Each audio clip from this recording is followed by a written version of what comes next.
Hello, I'm with the Shadow Environment Minister of New South Wales, Kate Washington. We're in the environment. How apt? Indeed. Yeah. In a beautiful environment. Yeah, you have a really nice electorate. I've got the best electorate. You have to say that, but I will back that up. It's very nice. It is a lot Good. nicer than the rest of Australia, which is guys just like, sheep, did you get enough of that? Yeah, there you go. Some cows. You guys have koalas. We do. We do. Well, that's awesome. Not many of them. No, well, who does? In New South Wales. Hardly anyone. In fact, yeah, you disproportionately have heaps of koalas. Yeah. Well, yes. Yeah. Maybe. Maybe. Hard to tell. What's going on? Let's call the member for Port Stephens. Madam Deputy Speaker, my electorate of Port Stephens is well known as having beautiful beaches, pristine waterways and expansive bushland. We also have a number of endangered koala colonies, and the community of Port Stephens is fiercely committed to protecting our local koalas. That is why so many people in my community have been appalled and disgusted at the recent actions of the Berejiklian government, approving and then fast-tracking the destruction of 52 hectares of koala habitat in Port Stephens. 52 hectares bulldozed in an area where koalas are known to be endangered.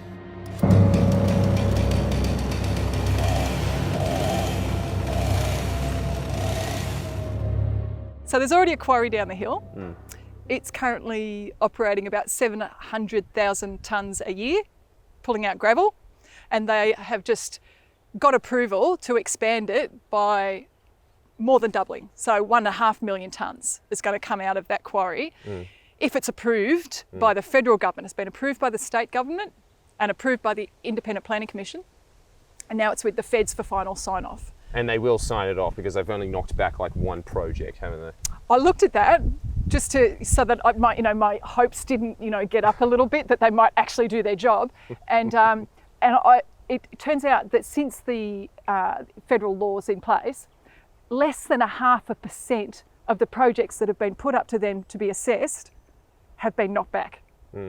So I'm pretty sure that it's really unlikely that we're going to be one of the ones that gets knocked back. No, just 99.5% of them were just environmentally conscious, all right? Yeah. Maybe so you just keep that up. Yeah. So, because what this project involves is, and the expansion of the quarry is going to mean 52 hectares of koala habitat is bulldozed. That's what we're upset about. And we don't know how many koalas are here?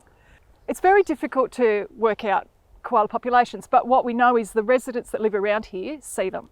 They hear them and they have them walking into their backyards. And you can confirm you've seen them here. I have. I've seen one just up the hill in a tree. Yeah. So it's a problematic proposal. The impact statement prepared by the developer, prepared by Hanson Quarry itself, actually says that it will remove habitat that is critical to the survival of the species. So that's how shit our laws are, because those laws were applied to this project and they've given it the big tick of approval. In fact, the government fast-tracked it and said... So what the company basically said to the government, are you sure you want us to do this? And the government was essentially egging them on, being like, yeah, well, more rocks the better, am I right? Yeah, we need more gravel in Sydney. So let's dig it out in beautiful Port Stephens, get it on 600 trucks a day. There's going to 600 truck movements a day going to be what comes from the quarry expansion as well. Yeah. And that's only one quarry of many we've got around the area too. The IPC actually really only looked at Brandy Hill and Giles Road and that Clarencetown Road area. They didn't put in their report anything at all about this end. Now that the quarry's been approved to go ahead, we've got even more concerns as the truck movements on a daily basis will increase to over 600. This is becoming a bit of an exemplar of how weak the state government's laws are. I'm afraid we're going to be the example of how weak the federal government's laws are. And because it allows 52 hectares of koala habitat to be bulldozed in an area where we know that there are koalas. Now, this government's track record in protecting koalas is tragic. There is no other way to describe it. And it all comes down to two terrible decisions that this government made following the 2015 election. First, they repealed the Native Vegetation Act, the Threatened Species Conservation Act, the Nature Conservation Trust Act, and parts of the National Parks and Wildlife Act. Gone. Second, they watered down all the environmental protections that used to exist in New South Wales and created new laws that were opposed by so many environmental experts I couldn't possibly list them all, but I will mention one, the Wentworth Group, representing hundreds of scientists, economists and business people. Now, they warned that the government's laws would, and I quote, return New South Wales to an era of unsustainable environmental damage by reinstating broad-scale land clearing. And this is emblematic for everybody that keeps whining about why I'm on this massive tirade about koalas. First off, if you don't like koalas, get out of this country. But second, like seriously, they are basically an emblem of, it's sort of just like it's just a really good symbol of threatened habitats where they protect a bunch of other threatened species. So if you can get people aware of the fact that koalas are disappearing, you're saving about 1,000 species on the endangered list just by that. Yeah, correct. So we all talk about koalas all the time, but they, as you say, they are emblematic of the biodiversity and the ecologies that sit under them and sit with them. And so, you know, yeah, if you're saving their habitat, you're saving the habitat of all these other friends of theirs that are all threatened as well, or close to it. So it's all of that. But the other thing I wanted to mention that is so shit about the laws is the biodiversity offset sort of situation. Have you heard about? Yes, I have. That? I'm sure glad that you led that question and did it yourself, because I was probably going to forget about it. But keep going. Because it kind of sounds all right. It sounds like you might be able to offset biodiversity somewhere else. But what it actually means is, like, this developer they'll get their quarry because they've got credits that they can buy for the species that they're going to bulldoze their homes of. And they can either get the credits or have land allocated that might be able to tick those boxes. But in effect, it means that you've got land, 52 hectares of it going, and this land over here is going to be protected that would have been there anyway. You're actually just losing half the land that you've got, if not more. So it's like saying to the Premier, Gladys, your home, we're just going to bulldoze that. Is that all right? We're just going to take your home, but it's okay. We've got a home over in Parramatta that you can move into. And she goes, oh, but there's a family that already lives there. And she goes, sorry, we can work that out amongst yourselves. That's all right? Because your home's going, but this one's protected over here. All good, done. That's your biodiversity offset scheme.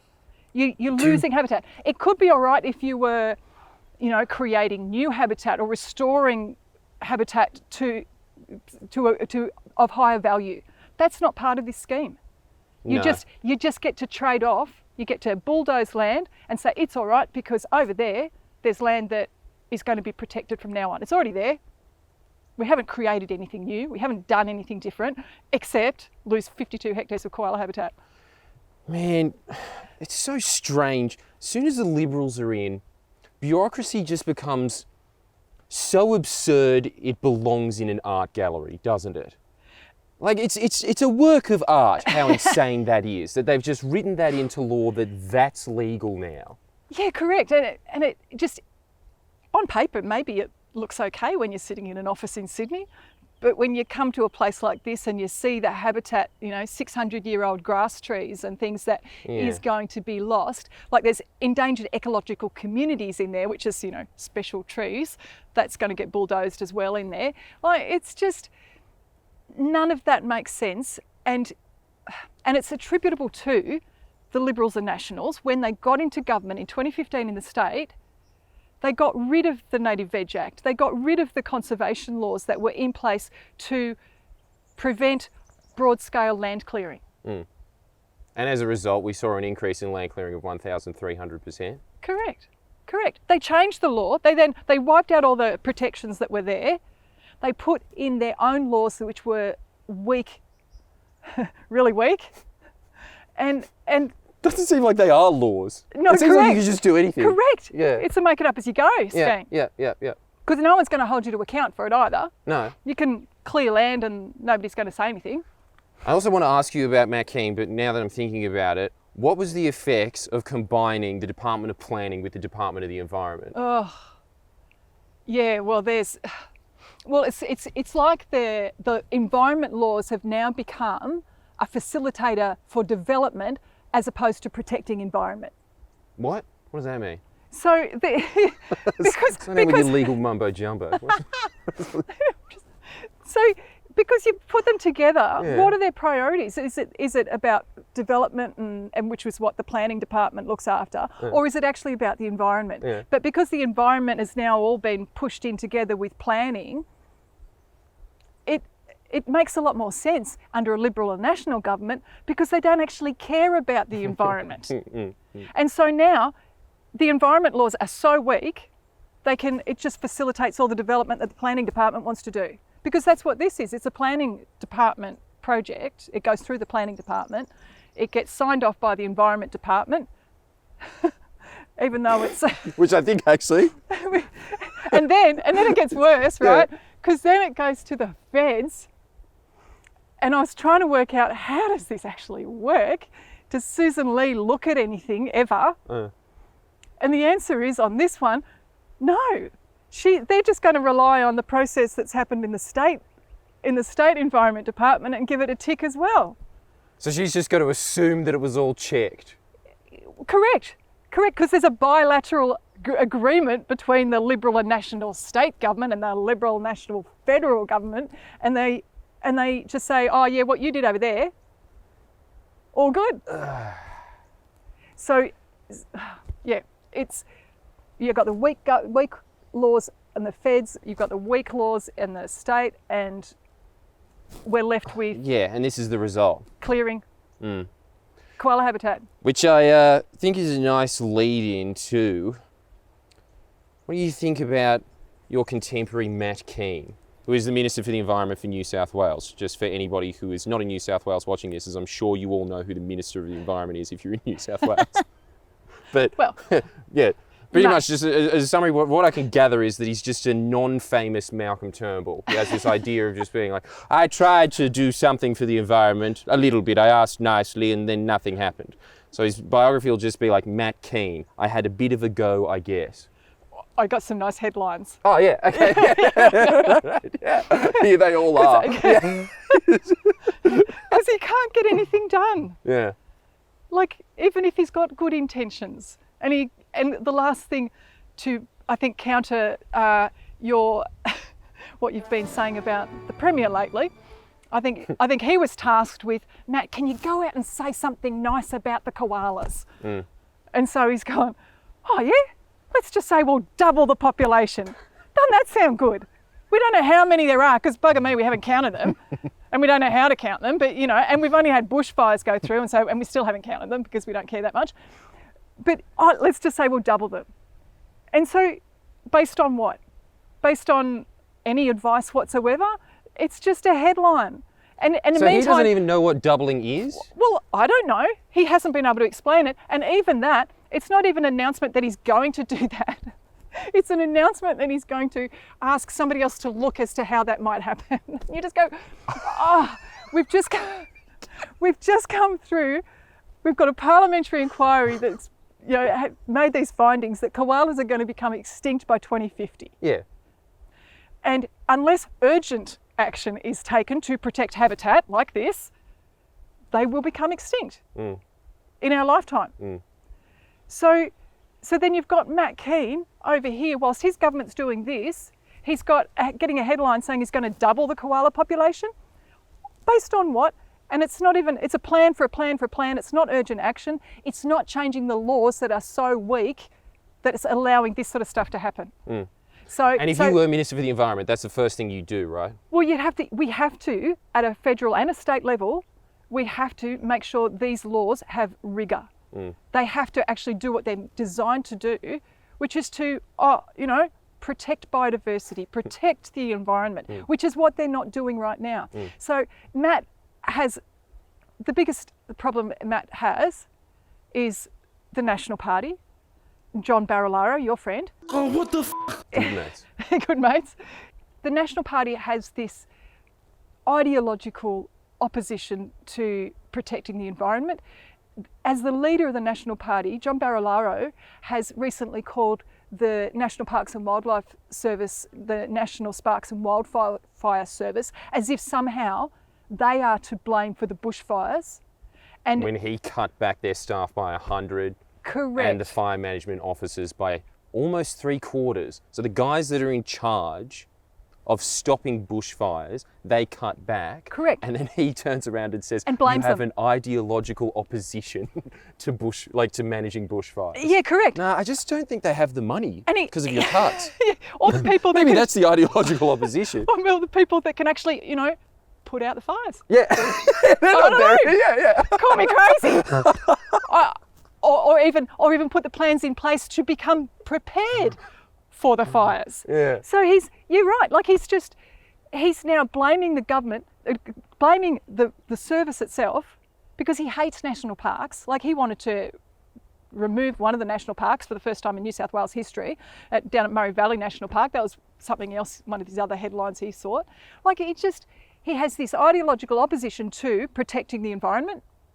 They slashed the resources to national parks, and this was all before the bushfires, and so they didn't have the opportunity to be as prepared or to respond as they could have. And why don't you think the Liberals ever stop them? Because, I don't know, to me anyway, it seems like they get kind of teary when you accuse them of not protecting the environment, which is just the facts. And they just say like, no, you don't understand how hard it is. They have that kind of... Why do they seem to be cowering to the minority in their coalition? Well, it's not because they rely on it, but they can't form government without the National Party. So are you saying in effect they're more powerful than the Liberals? Well, they certainly seem to be running the show at the moment. Don't they? They really are. Yeah. So their agenda, they certainly make a lot more noise, and their agenda is being pushed all the time so that Matt Kean he can get lovely headlines, but he can't get anything done. So it's everyone talks about the rubbish where Labor and Greens are in bed with each other to form government and all that, which is just rubbish. Well, the Nationals and the Liberals are in bed with each other because they can't form government without each other. But everyone seems to ignore the fact that the Libs are in bed with this National Party who have got this ideological opposition to do anything about protecting the environment. So do you think that it's like kind of just this unholy alliance of the fact that the Liberals are just completely beholden to big business and that the Nationals just hate the environment for some reason? Do you think that that's actually the reason, or do you actually just think that the driving force there is that for some reason John Barilaro seems to think that paddocks are nicer than trees? Yeah, well, it's probably all of the above. Okay, right. Okay. I think on every count. You're right. It could all be that, couldn't it? Yeah. It's one big happy party, really. And, except for the poor bloody koalas who are sitting up in the trees going, hello. Yeah, what is it? So there's like thousands of species of gum tree, is there, or something, or hundreds, and they only like 7 of them or something, Yeah, they're very, very picky. And it's even localised stuff as well. Like, it's that species, but it depends on what the soil's like as well. Like, no. Seriously. So that's why translocating, like moving koalas, doesn't work.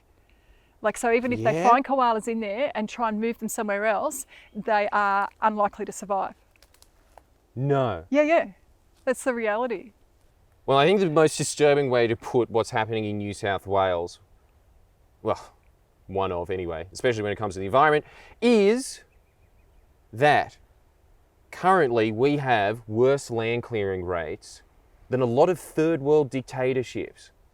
I think we're comparable with Brazil at the moment and the Congo. It's bizarre to think about that this is a developed nation that used to have some of the strongest biodiversity laws in the world when you guys were in power, and it's been reduced to that in, less than a decade? Yep. And it's been like that for most of that time as well. It's a national disgrace. It should be a national disgrace, what's happening here. And And to think that Australia also is the country with the worst mammal extinction rate in the world. Like, that's because of that land clearing. And it's not getting, like, and we've known about the extinction crisis that's impending before the bushfires. But the land clearing is only getting worse. Like, this is absolutely shameful. And everybody should be aware of it, and they should be holding the government to account for it. That's the frustration. We're just got to make sure that people understand that this government has made these decisions. They made the decision to get rid of the strong protections. They made the decision to put in the weak laws that do nothing to stop developments like this happening. It is on them that this is happening, and that land clearing has skyrocketed. No, this is not an understatement to say that the difference between a Liberal and Labor government is mass special extinction. That's the point we're at. Yeah, unfortunately, when you put it like Isn't that insane? That should be on your billboards, not this like, we'll freeze Charles for a bit, you know? Like, that should be the headline. Yeah, because it is, despite knowing everything and where we're headed, they have allowed it to get so much worse. Yeah. And we've got and then we haven't even mentioned something else that perhaps we should, climate change. Oh, yeah, sorry, that. Yeah. You know, like, we should have mentioned that. We've got drought and we've got bushfires being made worse by, you know, it's going to keep happening and get worse. And not only, and we're land clearing at the solstice bushfires soon, you know, like that's not going to be the worst one. Correct. So we're not. They're not only they not only don't have a plan to tackle climate change, and they're ignoring that. They're making it so much worse by removing biodiversity and bulldozing allowing ecosystems to be bulldozed. Like, it's just insane.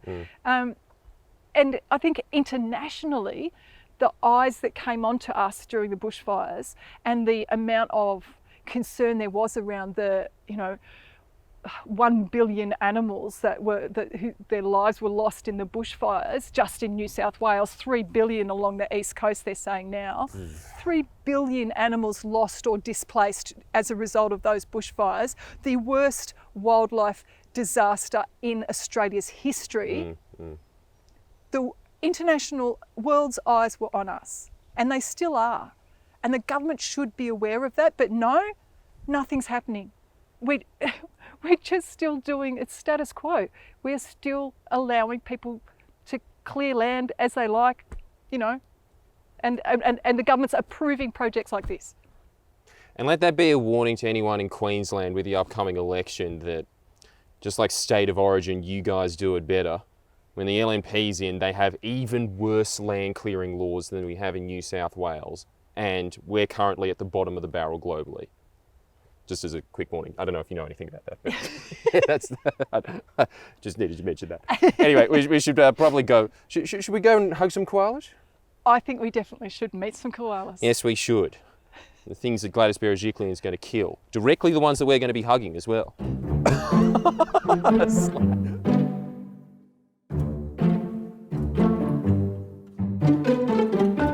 Tell us what you know about it. We've got fingerprints. Yeah. Gorillas have got fingerprints. Yep. Chimpanzees have got fingerprints. So do koalas. What?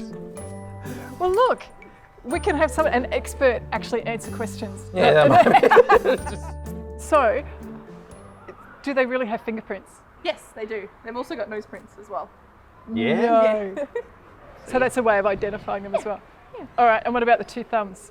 They have 2 thumbs, yep, so you can see. It's all getting confirmed. You could have done this. It's fine. So they have 2 thumbs, so 2 thumbs there provides them with extra grip when they're climbing up. So if you look at our hands, basically what's happened is this finger has moved over and become a thumb. So they've adapted so they can climb the trees. Yes, exactly. Yeah, Look a at little that. stunted one Yes. Little stunted one. there. Don't you reckon they're just doing that Star Trek sign all the time? They have a grooming claw as well. So if you have a look on her back foot, she's got 2 there as well. So when they scratch, if you have a look at B, she's usually got fur in there, so like a built-in brush. If you go back to European settlement, you could find koalas across Australia. So it didn't matter whether you're in WA, Northern Territory, Queensland, where you were in Queensland, you could find koalas the same down way. The only place koalas have never been found is Tasmania. and never been proven to be in Tasmania, but through habitat destruction, so both human and natural. So natural is bushfires. And Gladys Berejiklian. Yeah, she knows what's up. Yeah. Segregation, so colonisation, clearing habitat, then disease as well. It's all basically decreased to the southeast coast of Australia. But the big initial like crunch of the koalas was for their pelts, so they were shot. So Oh yeah, that's right. I remember And then it was hearing one about of that. and it was one of the big exports. yeah, you can still find vintage fur coat of koalas in Oh. America. Yeah? One Ew. person, so right until the 1920s, 1926 roughly, don't quote me exactly, one person killed 10,000 koalas. So in one season, Whoa. so you can imagine what the whole season everybody did who could kill koalas. So Was that the major decline in population? Was it just hunting them? it's thought to be one of the keys Key, in yeah. rapidly declining them. And as then well. and then it was outlawed, Yes, thankfully. yeah, so it was outlawed. But then since then it's been all the land clearing and Yeah. So habitat koalas loss are and- protected. The habitats aren't necessarily protected depending on where they are. No, yeah, we're well look aware how of much that. she's eaten just as she's. She's been eating non-stop, this one. I just Well, is that what they do all day? They're just little tree cows. And just move. 4 to 6 hours a day, yes, because I always heard it was like 22. They sleep 18 to 20 hours a day, Uh-huh. depending on time of year. So it's coming up to breeding season, so they're a lot more active. They are eating a lot more. They eat about 1 kilo of leaf a day. So what's in here is for one day. Then we change it all again tomorrow. that's impressive for a Yeah, a you kilo. can put it away when know. you want to. It's a big salad. And is it true that they actually have a smooth brain? Yes. Oh, what? Yeah. So Or did you know that like the smarter you are, the more wrinkles you have? It's not the size of it. And when you look at theirs, It's it's just smooth. like a marble. Oh. use it. They're You've got- instant hey, draws Jordan, while look they're- over. You insulted me. No, I'm actually just interested in the food. You were waving it around Yes. too much. Non-stop action.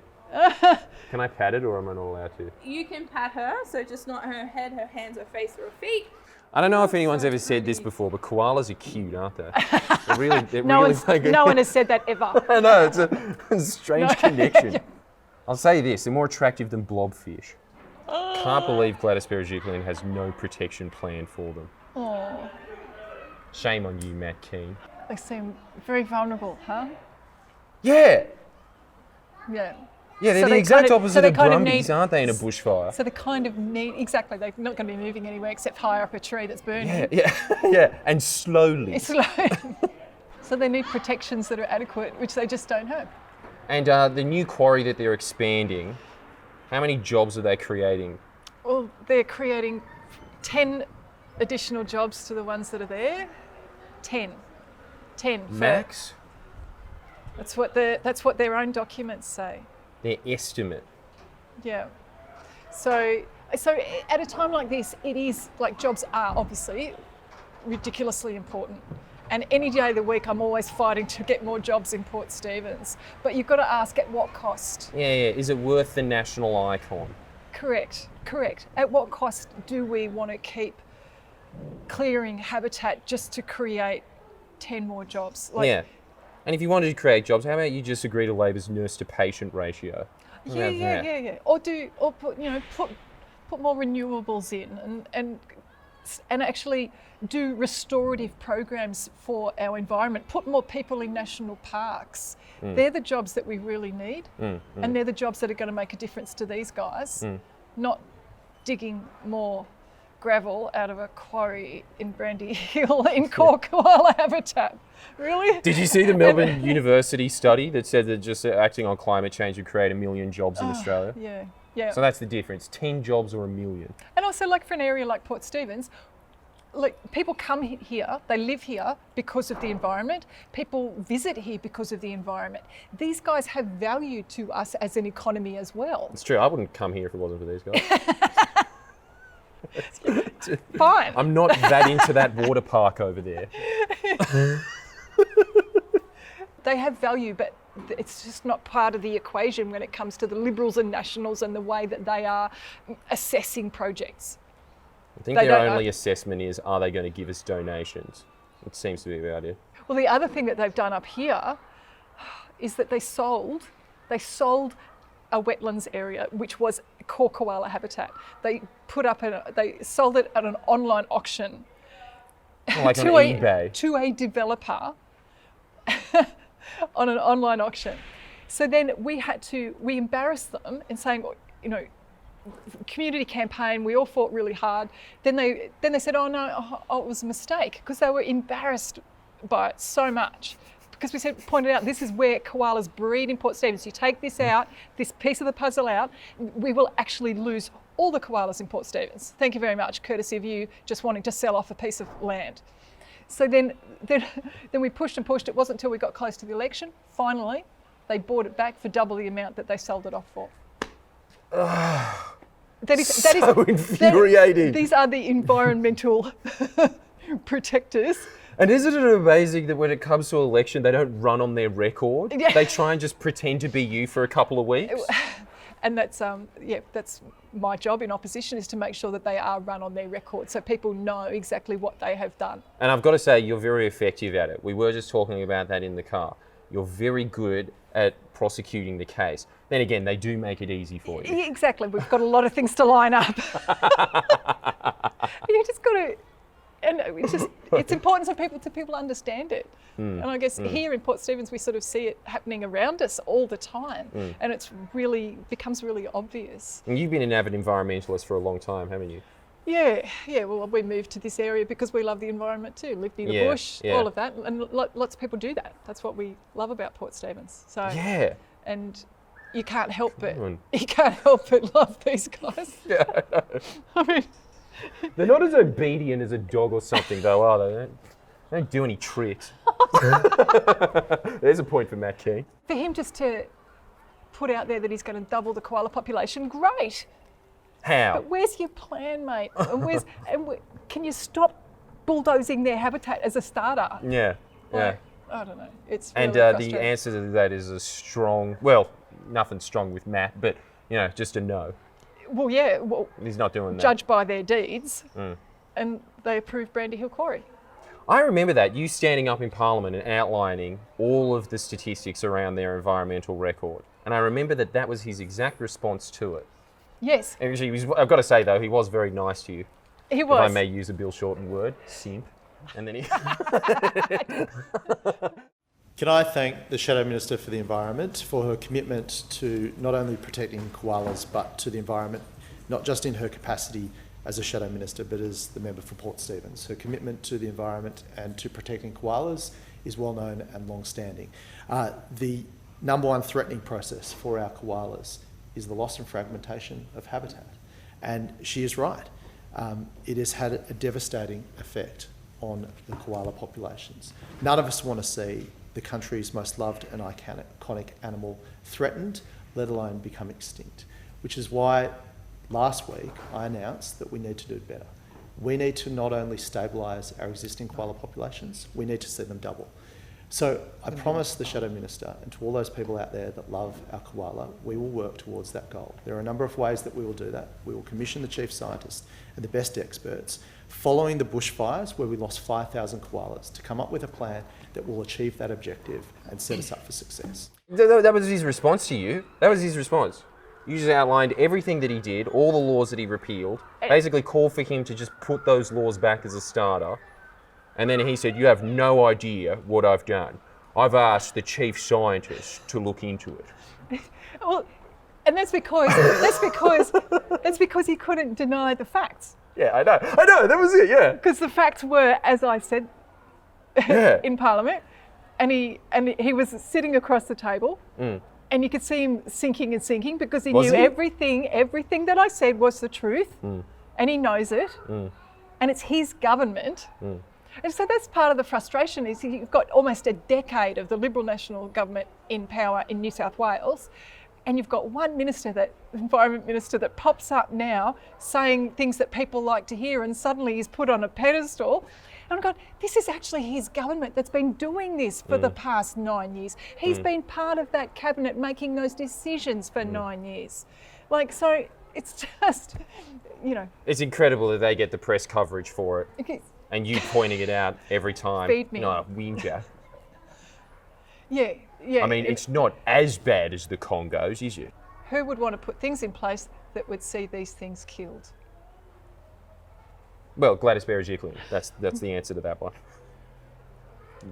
So you take a working. long, hard look at that, Liberal voters. Yeah, that's what happens.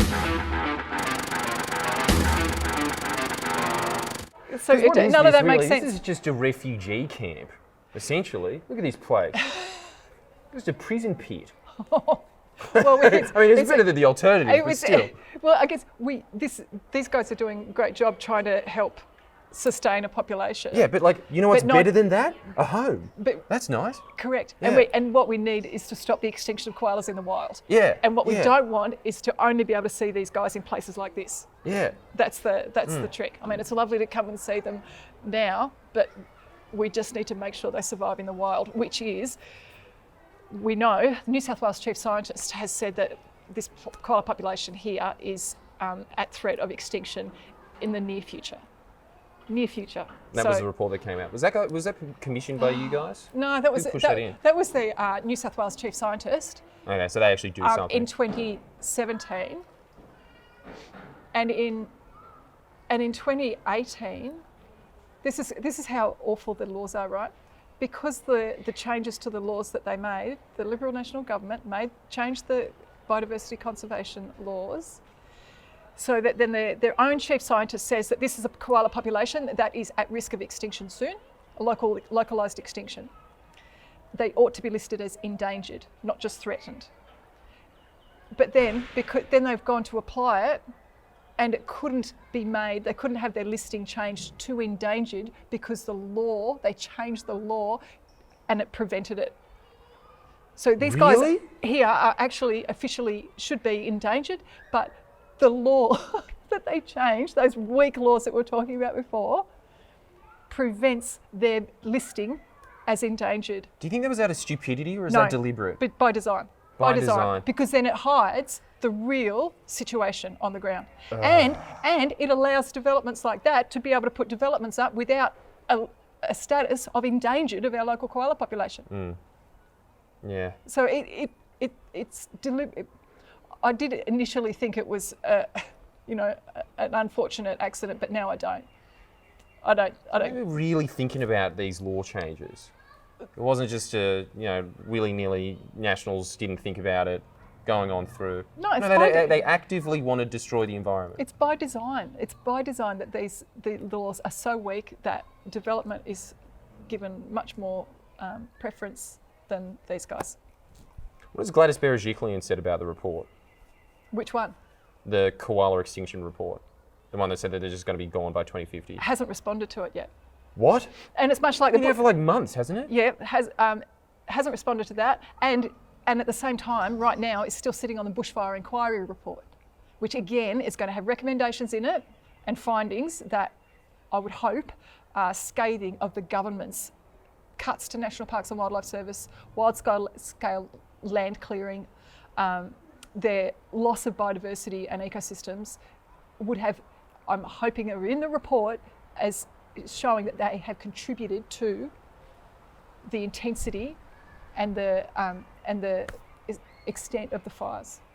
It's insane that they're able to get away with this, that after the bushfires, Gladys Berejiklian, who has to be one of the most responsible human beings on earth for the extensiveness of the devastation that happened, and the press still doesn't really seem to make that connection.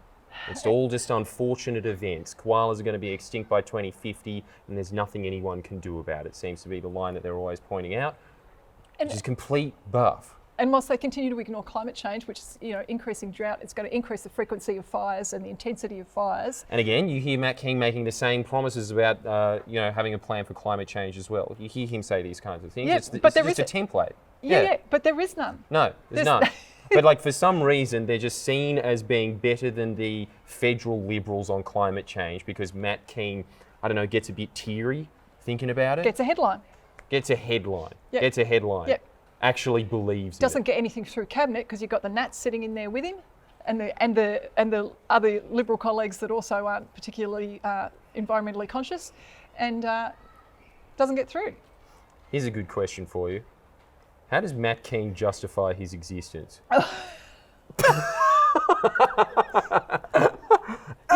You should ask him that This yourself. instant karma.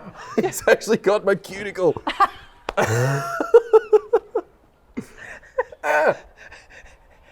But I liked holding his hand. You had to be rescued. You had to be rescued from a koala. You know what? I am very grateful for that as well. You saved me. A rescuer in more ways than one.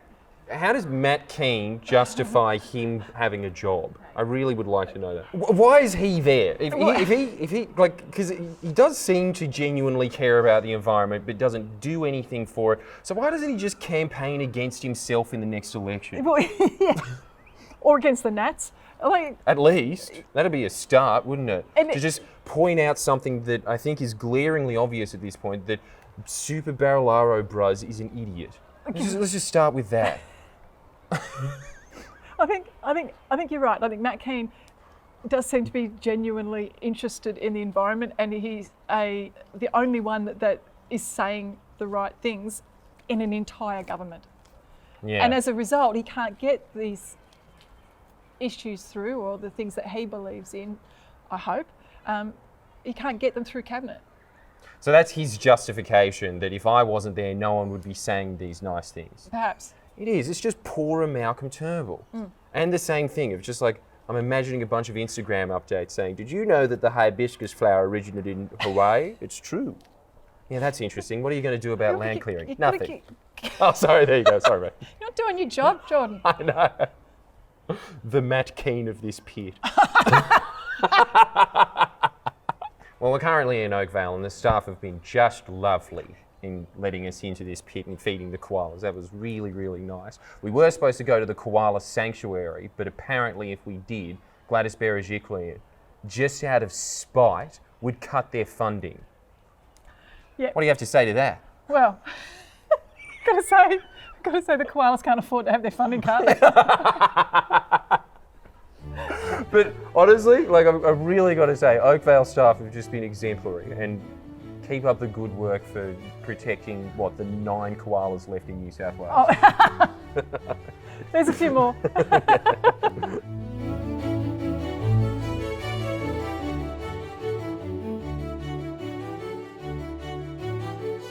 Today is a special day for New South Wales, the gazettal of a brand new national park, the Gula. Today is not just about a new national park, it's about making clear our government's commitment to protecting koala habitat, but also to ensuring that wherever we have the opportunity to provide and protect our environment, that we will take that opportunity. And over 2,000 hectares here represents more than 40,000 years of traditional history, but also brings together our strategy to protect our environment, to protect koala habitat, and also hopefully to see those koala populations grow.